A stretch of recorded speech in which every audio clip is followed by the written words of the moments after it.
for DJ Rocky's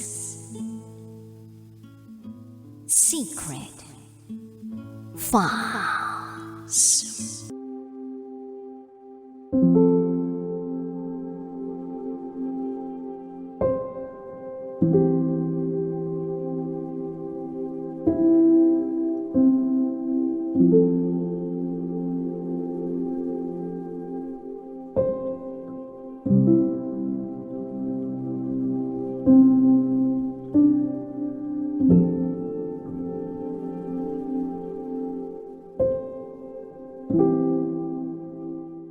I want to win her back.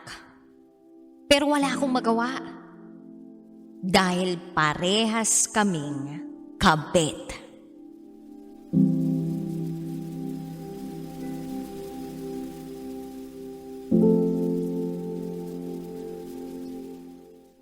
Hi DJ Rocky. Isa ako sa mga solid listener mo since 2021. At ni minsan, hindi sumagi sa isip ko na balang araw ay makapagbabahagi rin ako ng sarili kong kwento sa programa mo.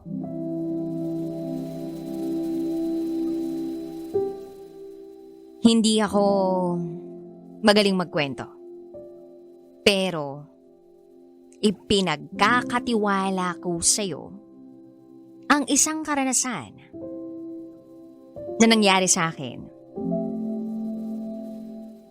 sa taong nakilala ko sa maling panahon. Itago mo ko sa pangalang Drake. At ito ang aking secret file.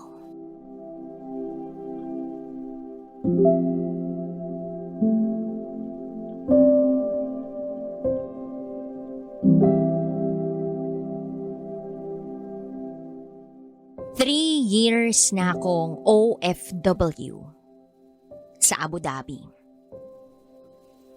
26 years old na ako. Isa ko sa libu-libong nangarap na makapag-abroad para mabigyan ng mas maayos na kinabukasan ang aking pamilya. Oo, DJ Rocky.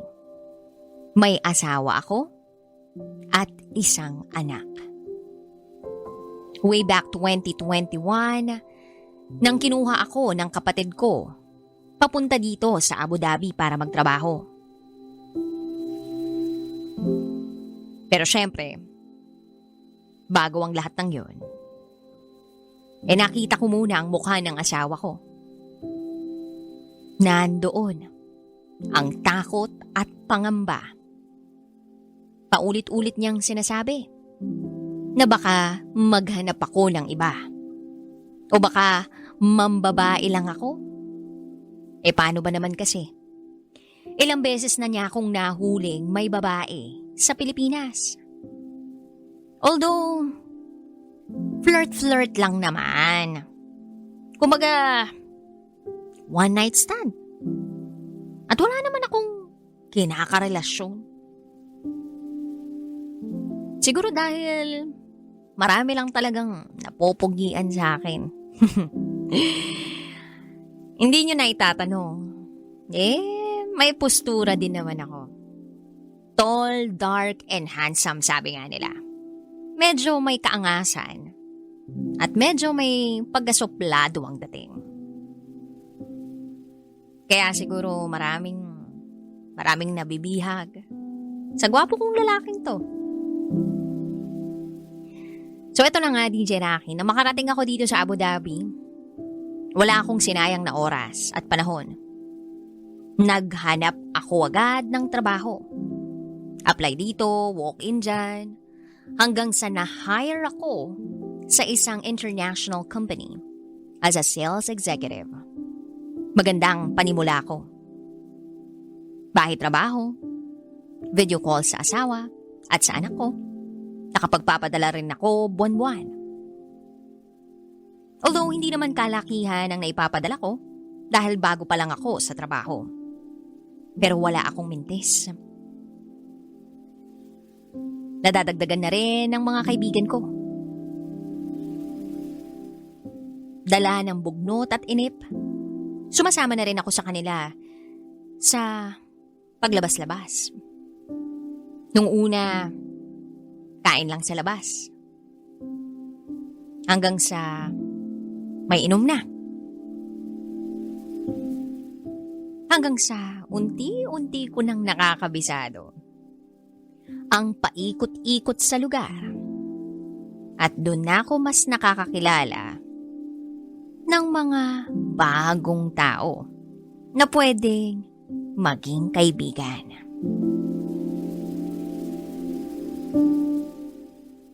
August 2021. Nakatanggap ako ng offer letter. At etong offer letter na ito ay pinadala sa akin ng aking asawa.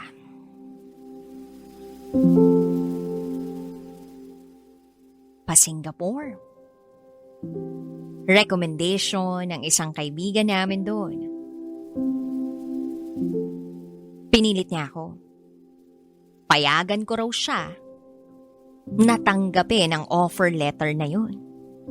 Na makarating siya doon sa Singapore. Napapayag niya ako. Dahil sa isip ko, mas okay yun. Mas madali ko siyang makukuha papunta rito sa Abu Dhabi. Kumpara kung magstay siya sa Pilipinas. Then isang buwan ang lumipas.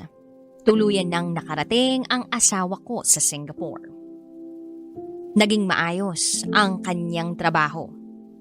Ganun pa rin tuwing off ko, nakikipag-inuman ako sa mga kaibigan ko. Then fast forward to January 2022. Ito yung taon at buwan na nagsimula na akong magloko. Natuto akong mag-bar at mambabae. Kung sino-sinong babae ang sinasamahan ko. Kumbaga, ONS lang ang habol ko. Tawag ng laman. Dumating pa nga ako sa puntong hindi na ako nakakapagpadala ng kung ano-anong palusot at kasinungalingan sa asawa ko.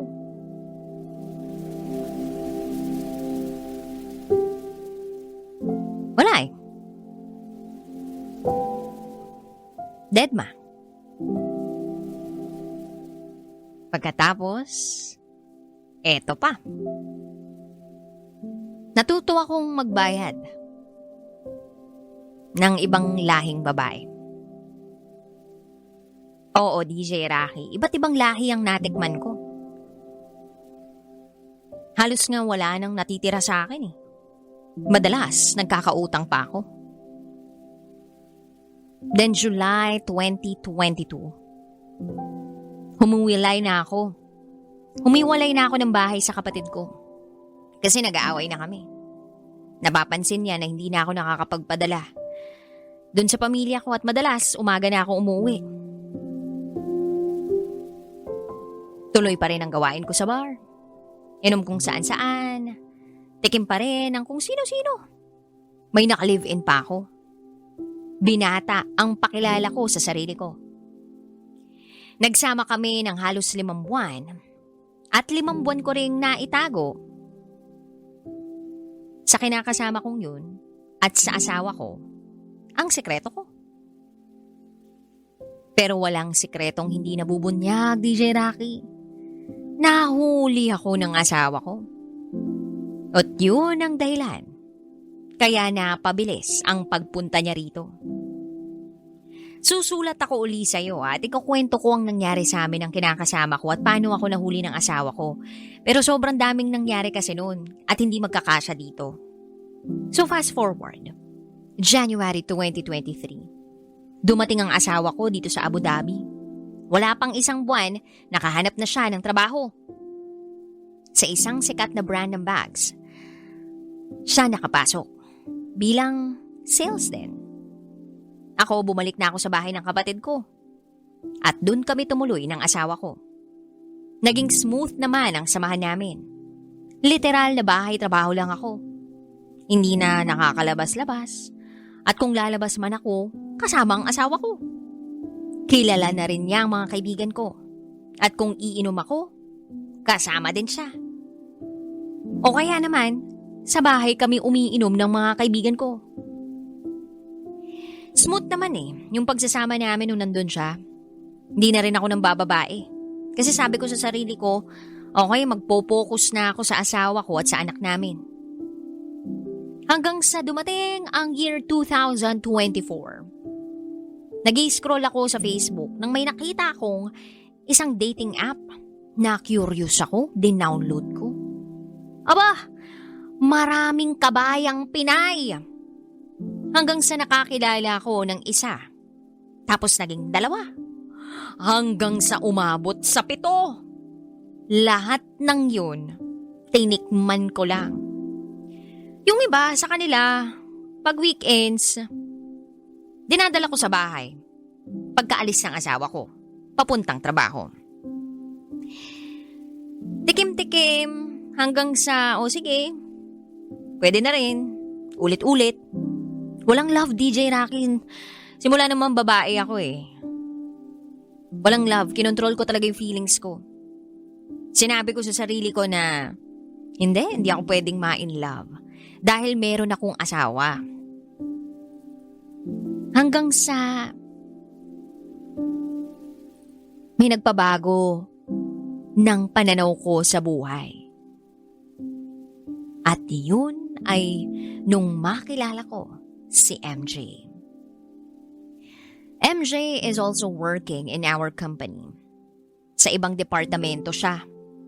Magkaiba rin kami ng building. At first, nang makita ko si MJ, nakasuot siya ng pulang dress at merong pulang lipstick sa kanyang labi. Naangasan ako sa kanya. Maputi siya, maganda at mahaba ang buhok.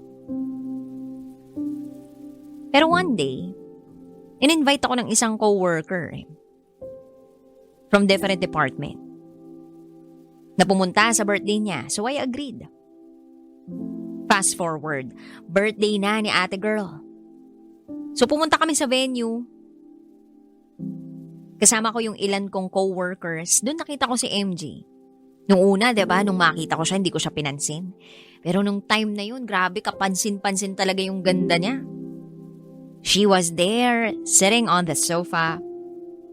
At syempre, nagpapogi. Ang kuya niyo. Pakit-pakit lang sa kanya. At doon na ako umupo sa tabi ni MJ. Casual na inuman lang, DJ Rocky. Merong kwentuhan at tawanan. At dito ko nalaman na 36 years old na pala tong si MJ. 10 taon ang tanda sa akin at may asawa na. Madaling araw na yun. Nag-umpisa ng mag-uwian ng ilang bisita. Ako naman, nagstay. Bakit? Kasi nandun pa si MJ. Nung gabing yun, tinawag ko siyang tita. Tita. Kasi nga, 10 taon ang tanda niya sa akin. Lasing na kami nun. 4 na lang kaming natira. Tapos itong si tita biglang naging wild. Kumandong sa akin. Ay, hinis ako. So napapahiya ako sa 2 pa naming kainuman.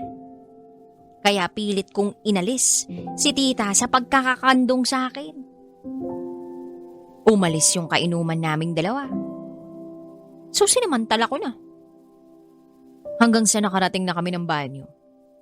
At doon na nangyari ang hindi dapat mangyari. The next day, naisip kong i-message si Tita MJ. Hinanap ko ang contact niya sa system namin dahil parehas naman kami ng kumpanya. Minessage ko siya, nagkausap kami. At ang sabi niya, hindi raw niya malilimutan lahat ng nangyari. Alam daw niya lahat ng yun. At ginusto raw niya yun nang makita niya ako. Target lock daw siya sa akin. Ay, sa isip ko matindi pala si tita. Hanggang sa lumipas ang mga araw, tuloy ang pakikipagpalitan ko ng mensahe sa kanya. Tinanong ko siya kung gusto ba niyang ulitin namin yung nangyari. At nagulat ako sa sinagot ni tita sa akin. Sumagot siya ng, "Your place or my place?" Nag-set kami ng araw at agad-agad akong pumunta sa place niya. May naganap. But this time, sa kama niya. Lumipas pang mga araw, nagtatawagan na kaming dalawa. Tumatawag siya sa linya ko. Ganon din ako sa kanya. Pero hindi ko alam, DJ Rocky, na parang nahuhulog na ako. Then one time tinanong niya ako, ano bang gusto mo? Fubo lang o relasyon? Syempre alam ko namang palaban tong si tita. Sumagot ako sa kanya, depende sa'yo. Kung anong gusto mo. Sabi ko sa kanya, bibigyan kita ng 1 linggo. Doon ka mag-decide kung mafo-fall ka sa akin o hindi. Fast forward. Dumalas ang pagkikita namin. Ganun pa rin ang ginagawa ko. Pagkaalis ng asawa ko, pinapupunta ko si tita sa bahay. At madalas sa bahay na lang kami. Then nag-open up siya sa akin. Sabi niya, napaka-open ko daw na tao. Baka raw maintindihan ko ang sitwasyon niya. So sabi ko, go, kwento mo. Makikinig ako. So shinare niya sa akin, nakabit daw siya ng supervisor niyang Pinoy sa department nila. Oo, DJ Rocky. Kabit ako ni tita, tapos kabit pa siya ng supervisor niya. Oh, 'di ba? Nagkabit-kabit na kaming lahat. So sabi ko, no worries sa akin. Basta maging transparent ka lang palagi. Naging honest din naman siya sa akin. Wala kaming tinatago. Every time na ihahatid siya ng bisor niya, sinasabi niya naman sa akin. Every time na lalabas sila, kinukwento niya naman sa akin. Nung una okay lang naman yun sa akin eh. Okay ako dun sa sitwasyon niya. Wala naman kasi talaga akong planong ma-fall sa kanya. Pero unti-unti, DJ Rocky, nakakaramdam ako ng selos. Minsan nagtatalo na kami. Nagagalit na ako sa kanya pag nakikita ko sila o kapag nalalaman kong lumalabas sila at pag nalalaman kong pumupunta yung bisor niya sa bahay niya.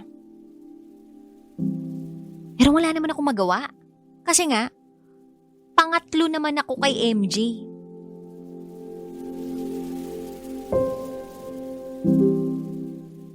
In love na ako, DJ Rocky.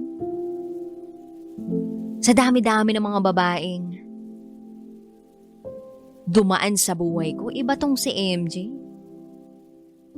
Masarap siyang kausap, masarap siyang kasama, tawa lang kami ng tawa maghapon, hanggang pag-uwi ko ng bahay, magka-video call kami. Hanggat wala ang asawa ko, magkausap kami. Aaminin ko sa sarili ko dahil ramdam ko na ring mahal ko siya at mahal niya rin ako.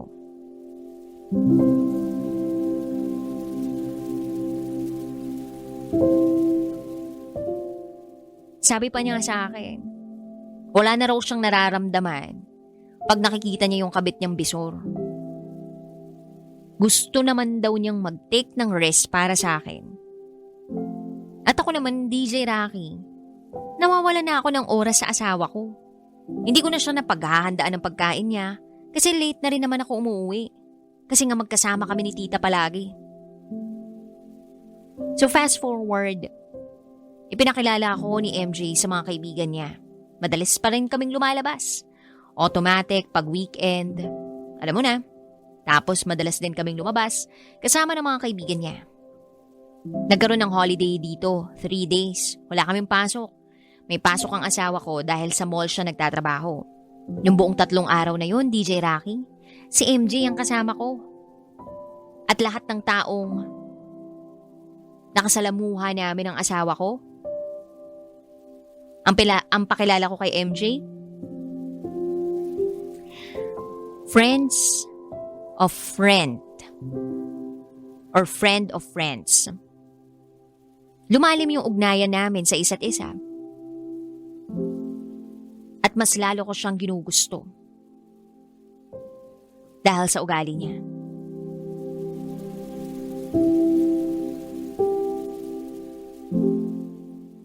At ganun din naman siya sa akin. Hanggang sa nalaman na rin ng iba naming katrabaho na may relasyon kami ni MJ. Parang wala na rin sa amin kung malaman nila.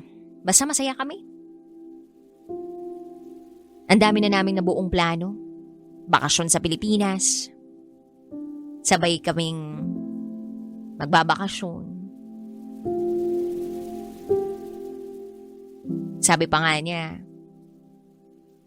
pagdating daw ng asawa niya sa Saudi, buntisin ko na raw siya. Pero ang palalabasin, sa asawa niya yun. Akala ko nga okay na kami ni MJ. Hanggang sa sinabi niya sa akin na nakipaghiwalay na raw siya sa bisor niya.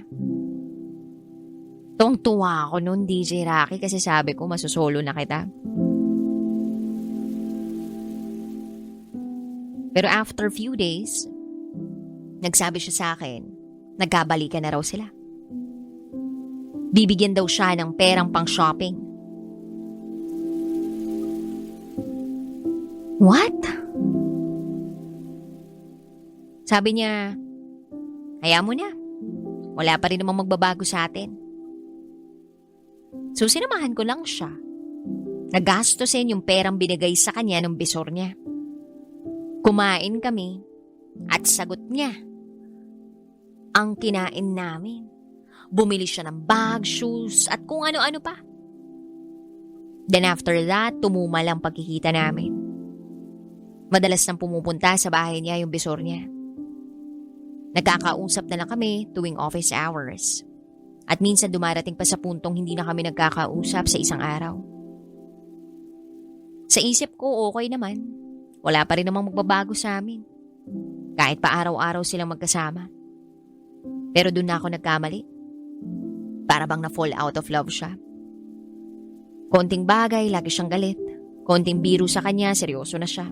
Tapos galit na siya. Tas one time, sabi niya sa akin, gusto na raw niya akong bitiwan. Dahil hindi na raw niya nagagawa yung duties niya as a girlfriend dahil kay Bisor. Bihira na rin kayo magkita. Kung dating every weekends, may nangyayari pa ngayon, wala na. Kung hindi kakain sa labas, sasamahan ko lang siyang mamili ng stocks niya. Lumipas pa ang mga araw, napapansin ko rin na tuwing ime-message ko si MJ, ang reply niya lang palagi, busy ako. O kaya naman kausap niya yung asawa niya. Tumamlay ang relasyon namin. Tumamlay ang masaya at wild na si Tita MJ. Ewan ko ba, DJ Rocky?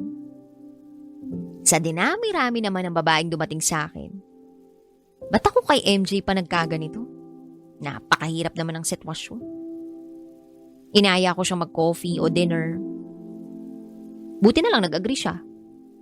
Pero hindi kami natuloy. Gawa ng bisor niya.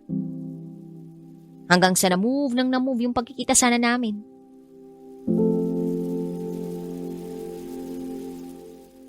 Then nag-message siya sa akin na magkita raw kami after ng lakad ng mga kaibigan niya. Kinita ko siya. Kasama naman yung kaibigan niyang mag-coffee. Kaming 3 pumasyal, nag-shopping, kumain. Ayun, nag-bonding kami uli.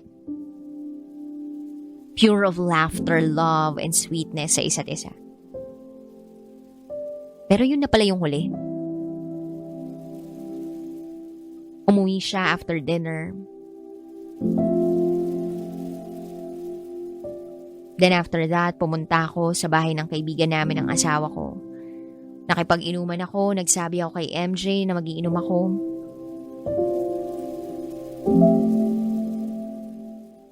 Tumatawag siya sa akin, hindi ko nasagot.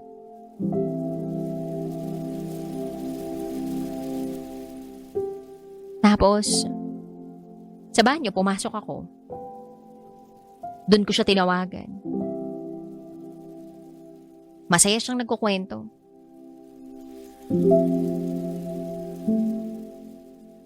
Tinatawag na ako ng kaibigan ko. So, dinrop ko yung call. Baka mahuli pa kami. Hindi na rin ako nakapag-call back dahil nga nag-inuman kami. 4 a.m. Tinext ko siya na lasing na ako. Para sa akin, it was just a normal update.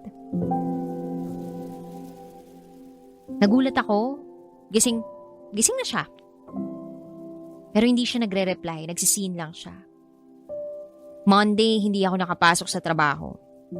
Off ng asawa ko for the whole day. Hindi ko siya ma-message. Tuesday morning, nag-apologize ako for what happened.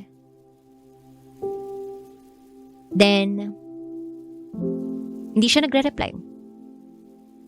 Sinusubukan kong tawagan siya, pero hindi niya sinasagot. Then, at 10 a.m., nakareceive ako ng message sa kanya. At ito yung message na. Hi. Yes, a bit busy.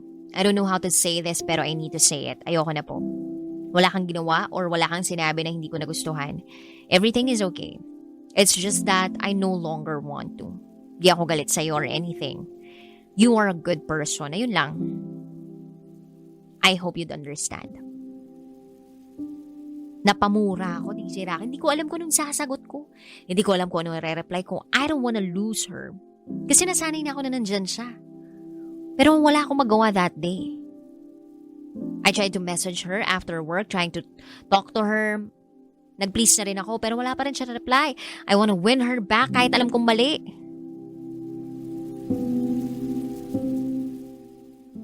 Minsan nga natanong pa ako ng asawa ko Bakit daw ang lungkot ko? Bakit daw tulala ako? Hindi ko alam kung isasagot sa asawa ko. Hindi ko na masabi na broken ako kasi naghiwalay kami ng girlfriend ko. Hindi ko alam na yung tigas ko pala sa babae. Pag nakatagpo ako ng katapat ko, mababago pala lahat ng pananaw ko. Sobrang mahal ko si MJ. Sobra. And I'm thinking about resigning, maghanap ng ibang trabaho para makalayo-layo. Tamang tao na pinagtagpo sa maling panahon. Alam kong maling-mali ang mahalin namin ang isa't isa. At mali pang habulin ko siya dahil parehas kaming may asawa. Pangatlo pa nga ako sa kanya. Pero hindi ko alam, DJ Rocky, I wanna win her back. Siya ang pinakamagandang mali na nangyari sa buhay ko. Kaya sa mga nangangarap mag-ibang bayan, tibayan nyo palagi yung dibdib nyo. Huwag kayong magpapadala sa tukso. Isipin nyo pamilya nyo dahil lahat ng klase ng tukso nasa abroad. Huwag nyo sana akong pamarisan. Naharap-harapan kong niloloko ang asawa ko para sa taong minamahal ko. Maraming salamat DJ Rocky sa pagbabasa ng kwento ko. At huling mensahe ko para sa iyo, NJ, hindi ko pinagsisisihang nakilala kita. Ikaw ang pagkakamali ko sa buhay na gusto kong balikan. Kung sakaling marinig mo to, Drake is always here for you. As a friend, best friend, o kahit sandalan mo. Ingatan mo palagi ang sarili mo. At sana magkasama na kayong mag-asawa. Maraming salamat sa lahat. Hanggang dito na lang po, DJ Rocky. Muli, ako si Drake. At ito, ang aking secret file.